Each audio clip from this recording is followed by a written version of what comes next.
Assalamualaikum warahmatullahi wabarakatuh. Salam sejahtera untuk kita semua. Yang terhormat, Ibu Pengampu Mata Kuliah Akuntansi Keuangan Menengah 2, yaitu Ibu Dr. Liza Alfia SEMSC AKT CA dan Ibu Rona Majidah SEMAK. Baik, kami di sini dari kelompok 5 akan mempresentasikan hasil project based learning kami yang berjudul Kajian Komprehensif Implementasi PSAK pada Perusahaan PT Bank Danamon Indonesia Tbk tahun 2021 sampai dengan tahun 2022. Baik, di sini saya akan menjelaskan mengenai profil perusahaan PT Bank Danamon Indonesia Tbk. Bank Danamon Indonesia adalah salah satu bank swasta terbesar di Indonesia. Bank ini didirikan pada tahun 1956 dengan nama Bank Kopra dan berpusat di Jakarta, Indonesia. Pada 1976, bank ini berganti nama menjadi Bank Danamon Indonesia. Pada saat ini, Bank Danamon Indonesia menawarkan berbagai layanan perbankan termasuk deposito pinjaman, kartu kredit, layanan keuangan internasional, serta layanan perbankan untuk nasabah retail dan korporat. Bank Danamon Indonesia juga memiliki layanan perbankan syariah yang disebut Danamon Syariah. Selanjutnya ada overview kinerja keuangan dari PT Bank Danamon Indonesia Tbk. Berdasarkan data pada diagram, pendapatan neto PT Bank Danamon Indonesia Tbk mengalami penurunan sebesar 1,8 triliun atau sekitar 5,75% dari tahun 2018 ke tahun 2019 dan mengalami peningkatan sebesar 2,1 triliun atau sebesar 90,1% dari tahun 2021 ke 2022. Laba neto PT Bank Danamon Indonesia Tbk pada tahun 2009 ke 2020 mengalami penurunan sebesar 3,1 triliun atau sekitar 74,3%, dan di tahun 2021 ke 2022 mengalami peningkatan sebesar 1,7 triliun atau sekitar 105,6%. Selanjutnya, PT Bank Danamon Indonesia Tbk memiliki jumlah aset sekitar 197,7 triliun pada tahun 2022. Jumlah ini mengalami peningkatan sebesar 5,2 triliun dari tahun 2021 atau sekitar 2,87%. PT Bank Danamon Indonesia Tbk memiliki jumlah liabilitas sekitar 150,2 triliun pada tahun 2022. Jumlah ini mengalami peningkatan sebesar 3,2 triliun dari tahun 2021 atau sekitar 2,20%. PT Bank Danamon Indonesia Tbk memiliki jumlah ekuitas sekitar 47,4 triliun pada tahun 2022. Jumlah ini mengalami peningkatan sebesar 2,3 triliun dari tahun 2021 atau sekitar 5,05%. Selanjutnya itu terkait dari analisis rasio keuangan, merupakan salah satu komponen yang penting dilakukan di dalam menganalisis kinerja perusahaan. Yang pertama ada analisis rasio likuiditas, di mana kemampuan perusahaan untuk membiayai semua kewajiban jangka pendeknya. Ada dua.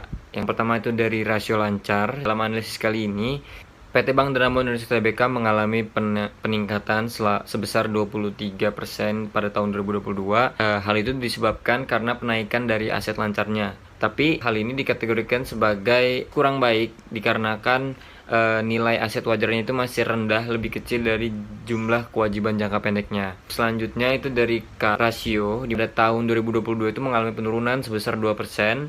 Dan itu diakibatkan oleh adanya penurunan dari aset lancar dan juga kenaikan kewajiban lancarnya. Dari hasil tersebut dapat disimpulkan bahwasannya PT Bank Danamon Indonesia Tbk ada di kondisi kesulitan dalam melunasi semua kewajiban lancarnya dengan menggunakan kas karena perusahaan sedang kekurangan kas. Selanjutnya terkait analisis rasio solvabilitas. Yang pertama itu ada debt to asset ratio atau DAR, di mana penilaian kemampuan perusahaan dalam melunasi semua kewajibannya itu dibandingkan dengan total asetnya. Pada laporan PT Bank Danamon Indonesia Tbk pada tahun 2021 dan 2022 itu mengalami stagnan sebesar 8%. Dari hasil analisis tersebut dapat disimpulkan bahwasanya kemampuan perusahaan dalam memenuhi jumlah kewajiban dapat dikategorikan baik karena jumlah kewajiban yang dimiliki itu lebih kecil daripada jumlah total aset perusahaan. Selanjutnya itu DER atau Debt to Equity Ratio, di mana sama seperti yang DAR tadi, tapi Debt to Equity Ratio itu membandingkan dari total ekuitasnya. Nah, dapat dilihat bahwasanya pada tahun 2020 itu mengalami penurunan sebesar 0,1%, tidak signifikan. Nah, dari hasil tersebut, tingkat resikonya itu sangat tinggi karena melebihi 100% atau lebih dari 1. Makin tinggi rasionya, maka resiko gagal bayar oleh perusahaan itu sangat besar. Untuk yang terakhir ini merupakan rasio profitabilitas, merupakan suatu kemampuan perusahaan untuk menghasilkan profit atau keuntungan. Itu yang pertama itu dari ROA, Return of Asset, kemampuan perusahaan dalam memaksimalkan aset untuk menghasilkan laba. Dapat dilihat dari analisis tersebut bahwasanya mengalami peningkatan pada tahun 2022 sebesar 0,9% dan kemampuan perusahaan dalam menghasilkan laba itu masih dikategorikan tidak baik. Yang kedua, Return of Equity, di mana penilaian kinerja perusahaan dalam memanfaatkan ekuitas untuk menghasilkan profit. Dapat dilihat terdapat peningkatan sebesar 3,6%, yaitu dari 4,1% di tahun 2021 dan meningkat sebesar 3,6% menjadi 8,3% di tahun 2022. Kemampuan perusahaan masih dikategorikan kurang baik karena nilai rasionya itu masih di bawah standar ketentuan penilaian. Nilai ROE dan ROA yang baik itu apabila di atas dari 8% atau semakin mendekati 100%. Terakhir itu merupakan rasio net profit margin atau NPM, yang dimana merupakan rasio atau perbandingan untuk menilai kinerja perusahaan dalam menghasilkan laba bersih dari aktivitas operasionalnya. Nah, semakin tinggi nilai rasionya itu, maka kemampuan perusahaan sangat baik dalam menghasilkan laba bersih. Pada tahun 2022 itu mengalami peningkatan rasio NPM-nya sebesar 8,4%. Dapat disimpulkan bahwasanya kemampuan perusahaan dikategorikan baik karena nilai rasionya itu di atas ketentuan standar penilaian. Analisis implementasi PSAK yang pertama itu analisis implementasi PSAK ketiga, yaitu mengenai laporan keuangan interim. PT Bank Danamon Indonesia Tbk sudah mengimplementasikan PSAK 3 dengan tepat dan sesuai dengan isi dari PSAK 3, yaitu adanya laporan triwulan. Yang pertama itu ada laporan posisi keuangan konsolidasi, di mana laporan ini sudah disajikan oleh PT Bank Danamon Indonesia Tbk dan sudah sesuai dengan isi dari PSAK 1 yang mengatur mengenai klasifikasi laporan posisi keuangan konsolidasi. Yang kedua adalah ada laporan laba rugi dan penghasilan komprehensif lain konsolidasi. Dalam PT Danamon Indonesia Tbk ini, laporan laba rugi menurut PSAK adalah laporan untuk mencari dan mengetahui nilai-nilai pada akun penjualan, beban pokok penjualan, laba bruto, beban pajak penghasilan yang digunakan untuk mencari laba neto komprehensif. Klasifikasi tersebut sudah diterapkan oleh PT Bank Danamon Indonesia Tbk pada laporan triwulan satunya. Yang ketiga ada laporan perubahan ekuitas konsolidasi. PT Bank Danamon Indonesia Tbk menerapkan klasifikasi PSAK 1 yang mengatur mengenai pembuatan laporan perubahan ekuitas, di mana akun-akun dan peraturan terkait PSAK 1 sudah diterapkan. Untuk implementasi pada PSAK 3 pun sudah diterapkan dengan adanya pembuatan laporan keuangan bersifat triwulan. Yang keempat ada laporan arus kas konsolidasi. PT Bank Danamon Indonesia Tbk telah mengimplementasikan PSAK 1 melalui pengungkapan laporan triwulan 1 yang di dalamnya terdapat laporan arus kas konsolidasi. Yang kelima ada catatan atas laporan keuangan. Pengungkapan catatan atas laporan keuangan pada laporan triwulan 1 sesuai pada aturan PSAK 3 milik PT Bank Danamon Indonesia Tbk yang telah menerapkan klasifikasi dari PSAK 1. Dari seluruh hasil analisis ini dapat ditarik kesimpulan bahwasanya perseroan tersebut telah mengimplementasikan isi dari PSAK 3 yang mengatur mengenai laporan interim yang berisi laporan triwulan 1, triwulan 2, dan triwulan 3 sesuai isi dan pedoman pembuatan laporan keuangan yang diatur dalam PSAK 1. Selanjutnya analisis implementasi PSAK 5 yang mengatur mengenai segmen operasi. Nah, dalam laporan catatan atas laporan keuangan PT Bank Danamon Indonesia Tbk, pada catatan 49 dijelaskan secara rinci dan lengkap terkait hasil kinerja dari setiap segmen yang dapat dilihat berdasarkan tingkat laba rugi bruto, aset, dan liabilitas. Selanjutnya untuk pelaporan segmen operasi penjualan perusahaan dari aspek geografis tidak dijelaskan dalam laporan keuangan PT Bank Danamon Indonesia Tbk. Adapun maksud dari klasifikasi segmen operasi segmen dari Bank Danamon sendiri ialah retail yang terdiri dari usaha kecil dan menengah, bisnis mikro, kartu kredit, syariah, pembiayaan, konsumen, dan perbankan retail. Wholesale terdiri dari perbankan komersial, korporasi, institusi keuangan, dan treasury. Dari hasil analisis PSAK 5 terhadap PT Bank Danamon Indonesia Tbk ini dapat ditarik kesimpulan bahwasanya PT Bank Danamon Indonesia Tbk belum mengimplementasikan PSAK nomor 5-nya terkait segmen operasi dengan semestinya, karena di dalamnya belum mencakup aspek geografis dan hanya terdapat komponen lainnya saja. Selanjutnya analisis PSAK yang ketujuh yaitu mengenai pengungkapan pihak-pihak berelasi. Pelaporan yang dilakukan PT Bank Danamon Indonesia Tbk mengenai informasi pihak berelasi sudah tepat dan sesuai dengan PSAK 7 dan terdapat informasi dari pihak berelasi, sifat serta hubungan relasi dan juga sifat dari transaksi itu sendiri. Tidak hanya itu, hubungan pihak berelasi sendiri menurut PSAK 7 dapat memberikan pengaruh terhadap laporan posisi keuangan. PT Bank Danamon Indonesia Tbk telah melakukan pencatatan terkait pihak berelasi ini cukup jelas dan detail sehingga di dalamnya memuat pengaruh pihak berelasi terhadap aset, liabilitas, serta pendapatan dan beban. Melalui hasil analisis implementasi PSAK 7 ini dapat ditarik kesimpulan bahwasanya PT Bank Danamon Indonesia Tbk dalam melakukan pengungkapan laporan terkait informasi pihak-pihak yang berelasi sudah sangat jelas dan sesuai serta telah menerapkan PSAK 7 dengan baik dan komprehensif. Selanjutnya ada analisis implementasi PSAK 8. PT Bank Danamon Indonesia Tbk melakukan pengungkapan mengenai peristiwa setelah periode pelaporan di dalam catatan atas laporan keuangan konsolidasian untuk tahun berakhir yaitu pada 31 Desember 2022. Peristiwa setelah periode pelaporan yang diungkapkan oleh PT Bank Danamon Indonesia Tbk tentang perjanjian penempatan dana atau dana ventura yang terjadi pada tanggal 13 Januari 2023. Dalam hal ini, PT Bank Danamon Indonesia Tbk telah melakukan pelaporan informasi mengenai peristiwa setelah periode pelaporan telah sesuai dan merujuk pada PSAK 8. Pelaporan informasi yang terjadi ialah mengenai dana ventura atau bentuk kegiatan investasi pembiayaan berupa penyerahan modal ke dalam suatu entitas untuk jangka waktu tertentu. Selanjutnya, untuk analisis implementasi PSAK 15. PT Bank Danamon Indonesia Tbk mencatat investasi pada entitas asosiasi pada laporan posisi keuangan pada bagian aset sebesar 959.239 miliar pada tahun 2022. PSAK 15 mengatur tentang pengakuan, pengukuran, dan pengungkapan investasi pada entitas asosiasi dan ventura bersama. PT Bank Danamon Indonesia telah menerapkan PSAK 15 pada laporan keuangannya terkait pencatatan investasi pada entitas asosiasi pada bagian aset di dalam laporan posisi keuangannya.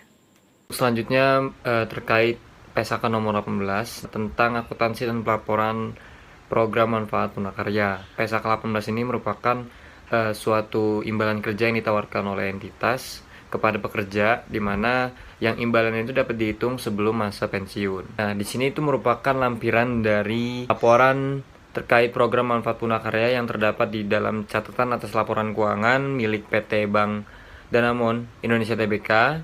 Dari hasil tersebut dapat kita analisis bahwasanya PT Bank Danamon Indonesia Tbk itu telah melakukan implementasi PSAK nomor 18 tentang akuntansi dan pelaporan program manfaat tunakarya, yang dimana disebutkan dalam CLK bahwa biaya program manfaat tunakarya tersebut itu menggunakan penilaian aktuarial pada saat tanggal pelaporan dengan menggunakan metode project unit credit.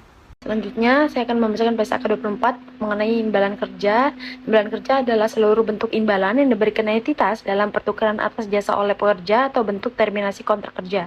Implementasi PSAK 24 pada PT Bank Danamon Indonesia Tbk membagi imbalan kerja menjadi imbalan kerja jangka pendek, imbalan kerja jangka panjang, serta imbalan pasca kerja. Pada PT Bank Danamon Indonesia Tbk, imbalan kerja tercatat pada laporan laba rugi, pada bagian pendapatan dan beban, dan juga pada laporan posisi keuangan. Yang pertama, perusahaan mengakui imbalan kerja jangka pendek pada saat berutang kepada karyawan berdasarkan metode akrual. Yang kedua, imbalan kerja jangka panjang dan imbalan pasca kerja seperti pensiun, uang pesangon, uang penghargaan, dan imbalan lainnya dihitung berdasarkan peraturan perusahaan yang telah sesuai dengan Undang-Undang Ketenagakerjaan Nomor 13 Tahun 2003 untuk bank dan sesuai dengan Undang-Undang Nomor 11 Tahun 2020 tentang Cipta Kerja atau Undang-Undang Cipta Kerja untuk entitas anak. Yang ketiga, liabilitas imbalan kerja bank pada tanggal 31 Desember 2022 telah sesuai dengan laporan aktuaris independen tertanggal 20 Januari tahun 2023. Selanjutnya saya akan membacakan PSAK 25 mengenai kebijakan akuntansi, perubahan estimasi, akuntansi, dan kesalahan. Implementasi PSAK 25 pada PT Bank Danamon Indonesia Tbk berlaku efektif sejak tanggal 1 Januari 2022 dan relevan bagi bank dan entitas anak. Implementasi yang pertama, amandemen PSAK 22 atau kombinasi bisnis. Amandemen ini mengklarifikasi interaksi antara PSAK 22, PSAK 57, ISAK 30, dan kerangka konseptual pelaporan keuangan. Yang kedua, amandemen PSAK 57 atau provisi liabilitas kontingensi dan aset kontingensi tentang kontrak memberatkan biaya memenuhi kontrak. Yang ketiga, penyesuaian tahunan 2020 PSAK 71 atau instrumen keuangan. Penyesuaian tahunan ini mengklarifikasi biaya yang termasuk dalam entitas ketika menilai apakah persyaratan liabilitas keuangan baru atau yang dimodifikasi secara substansi berbeda dari persyaratan liabilitas keuangan asli. Selanjutnya yang keempat, penyesuaian tahunan tahun 2020 PSAK 73 mengenai sewa. Penyesuaian tahunan ini mengklarifikasi contoh ilustratif pengukuran oleh penyewa dan pencatatan perubahan masa sewa terkait perbaikan properti sewaan.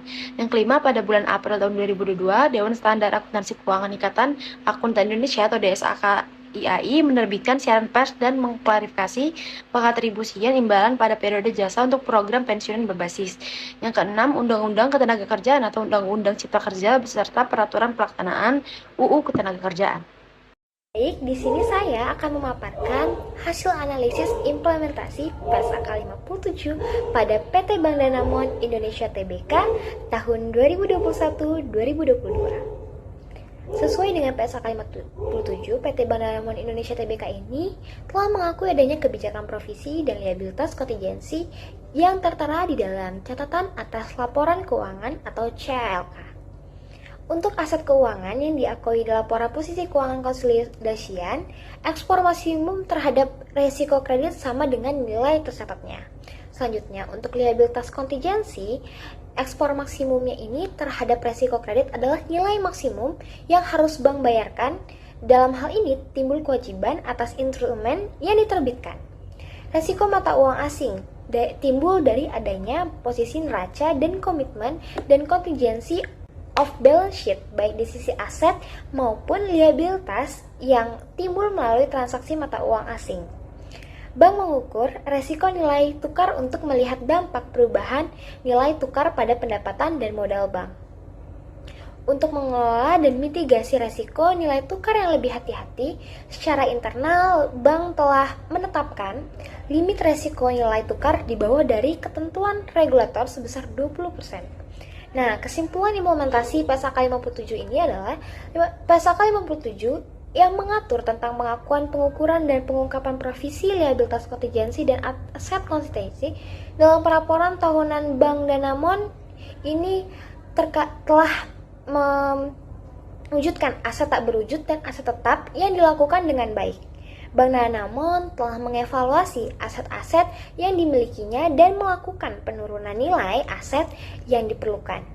Selain itu, Bank Danamon juga memperkuat kebijakan dan kapasitas dalam memperluas akses terhadap produk perbankan dan layanan keuangan yang mereka miliki.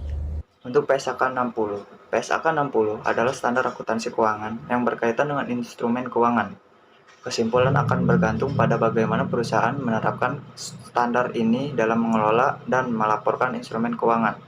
Ini bisa termasuk cara pengakuan, pengukuran, penilaian risiko, dan pengungkapan terkait instrumen keuangan yang dimiliki perusahaan. Dalam hal ini, kesimpulan akan bervariasi tergantung konteks spesifik dan praktik akuntansi yang diterapkan oleh perusahaan.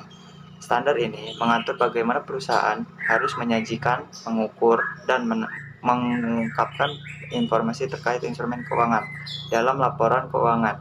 Ini mencakup instrumen seperti saham, obligasi, dan derivatif, serta menerapkan cara perhitungan nilai wajar, pengakuan pendapatan, serta pengungkapan risiko terkait instrumen keuangan. PSAK 68. PSAK 68 mengatur bagaimana perusahaan menghitung, mengakui, dan melaporkan pendapatan terkait kontrak. Hal ini mencakup pengakuan pendapatan sehubungan dengan barang atau jasa yang disediakan, serta metode pengukuran nilai transaksi dan waktu pengakuan pendapatan yang tepat. PSAK 68 ini sendiri mengatur tentang akuntansi untuk aset tidak berwujud yang spesifik, seperti lisensi, hak paten, dan hak cipta. Standar ini menyediakan pedoman tentang pengakuan, pengukuran, dan pengukuran aset berwujud dalam laporan keuangan. Namun, setiap kesimpulan spesifik terkait penerapan PSAK 68 pada suatu perusahaan akan bergantung pada kondisi dan keadaan spesifik dari perusahaan tersebut yang mereka miliki dengan pelanggan. Untuk PSAK ini belum diterapkan pada perusahaan PT Danamon Indonesia. Selanjutnya itu terkait dari PSAK nomor 71 tentang instrumen keuangan, yang dimana pada laporan kali ini PT Bank Danamon Indonesia Tbk telah melakukan penerapan implementasi PSAK nomor 71 seperti pengklasifikasian dari instrumen keuangan, pengukuran, serta penilaian. Ini merupakan tampilan dari laporan penerapan PSAK nomor 71 di mana tentang instrumen keuangan. Di sini terdapat pengklasifikasiannya dan juga terdapat penilaiannya. Nah, dari hasil tersebut terkait PT Bank Danamon Indonesia Tbk itu telah menerapkan implementasi PSAK nomor 71 tentang instrumen keuangan yang dimana tertera di dalam laporan keuangan mereka dengan melakukan pembagian klasifikasi serta pengukuran dari instrumen keuangan itu sendiri seperti aset keuangan, liabilitas keuangan, dan juga instrumen ekuitas yang dimana pengukurannya itu mengacu kepada nilai wajar dan biaya perolehan di amortisasi.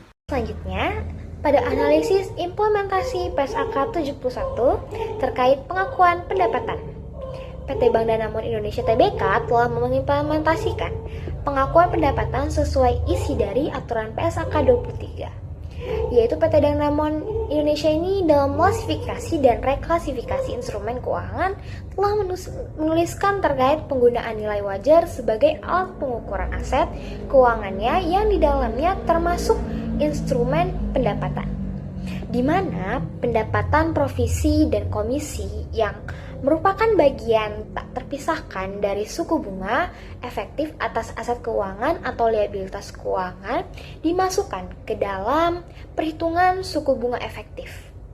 Selanjutnya, pendapatan bunga atas aset keuangan yang mengalami penurunan nilai diakui menggunakan suku bunga yang digunakan untuk mendiskonto arus kas masa datang dalam pengukuran kerugian penurunan pendapatan syariah terdiri dan pendapatan dari piutang murah bahah bagi hasil pembiayaan musyarakah dan pendapatan atas investasi pada efek-efek syariah. Berikut amortisasi beban terkait dapat diambil kesimpulan terkait implementasi PSAK 72 bahwa instrumen pendapatan yang diatur dalam PSAK 72 yaitu berkaitan mengenai pengakuan pendapatan berupa pendapatan penjualan barang dan jasa serta pendapatan dari efek entitas seperti dividen dan bunga serta mengatur mengenai pengukurannya yaitu menggunakan nilai wajar berdasarkan analisis implementasi yang telah dilakukan dapat ditarik kesimpulan bahwa PT Bank Danamon Indonesia Tbk ini telah mengakui adanya pengakuan pendapatan yang sesuai aturan PSAK 72 dan pengukurannya menggunakan nilai wajar. PSAK 73. PSAK 73 menerapkan persyaratan baru untuk amandemen sehubungan dengan akuntansi sewa. Standar ini memperkenalkan perubahan spesifik untuk akuntansi penyewa dengan menghapus perbedaan antara sewa operasi dan sewa pembiayaan dan mengharuskan pengakuan atas aset hak guna dan liabilitas sewa pada saat inisiasi semua kontrak sewa, kecuali untuk sewa jangka pendek dan sewa atas aset dengan nilai rendah. Perbedaan dengan akuntansi penyewa. Berbeda dengan akuntansi penyewa. Ketentuan untuk akuntansi pesewa sebagian besar tidak berubah. Jadi, PT Danamon Indonesia ini baru menerapkan PSAK 73 ini pada tanggal 1 Januari 2020. Baik, itu saja yang dapat kami sampaikan terkait hasil analisis implementasi PSAK 3, 5, 7, 8, 15, 18, 24, 25, 57, 60, 68, 71, 72, dan 73 pada PT Bank Danamon Indonesia Tbk yang sudah diimplementasikan dengan baik. Dari analisis PSAK tersebut dapat diambil kesimpulan bahwa PT Bank Danamon Indonesia Tbk ini telah membuat laporan keuangan yang sangat baik untuk tahun 2021 dan 2022 dan isi yang sesuai dengan penerapan PSAK serta aturan pelaporan keuangan yang ada, dan isi laporan juga mudah dipahami. Mungkin itu saja yang bisa kami sampaikan terkait analisis implementasi PSAK. Lebih dan kurangnya kami mohon maaf. Kami akhiri dengan wassalamualaikum warahmatullahi wabarakatuh.